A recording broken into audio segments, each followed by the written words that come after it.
I've been doing vehicle-related artworks for some time now and it always sparked a lot of interest from you, so finally you can learn how to create cars like these in my new car modeling and animation course, Car Adventure. It's the same workflow I use for all my car models, but this time we build it together from start to finish.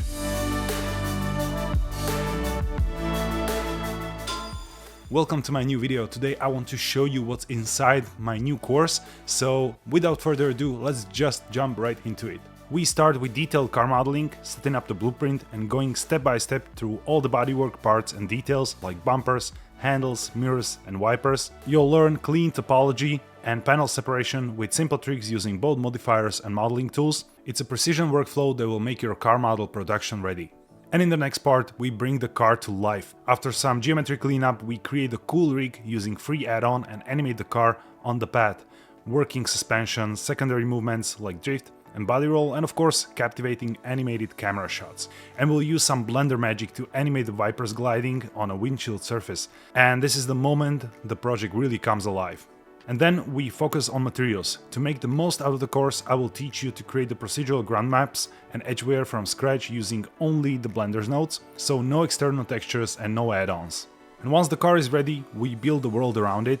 Terrain textures, grass, rocks and trees scattered with geometry nodes. I made sure to explain everything in detail, so if you never got the chance to dive into geometry nodes, this might be the fun way to test the waters. And this is where the scene starts to get heavy, so we'll explore some helper tricks so you can still playback your animation at high FPS in real time. And we'll double down on optimization and extend our geometry node scattering with camera culling, a technique to make the scatter setup only show objects in front of the camera to save performance. And then we'll blend everything together with final tweaks and add a dust trail using Blender's smoke simulation. Finally, a realistic lighting, volumetric fog and color adjustments will make the scene into the cinematic shot you always wanted to create.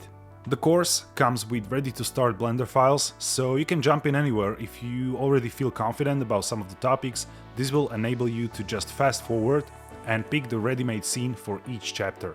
You'll learn a complete workflow you can reuse for any vehicle or environment project. And the best part, it's all done with built-in Blender tools, no paid add-ons required. Whether you're learning Blender as a hobby or building a career in 3D art, this type of project will give you the creative confidence and you'll understand how every part connects. So if you ever wanted to create your own cinematic car animation, this project will take you there from blueprint to the final frame. So that's it for the quick rundown of the course content. Please let me know in the comments if you have any questions or you need additional informations. I'll be happy to answer. And if you're ready to take the leap and create your car animation, just jump right in. The link is in the description. Thank you all for watching and have a wonderful day.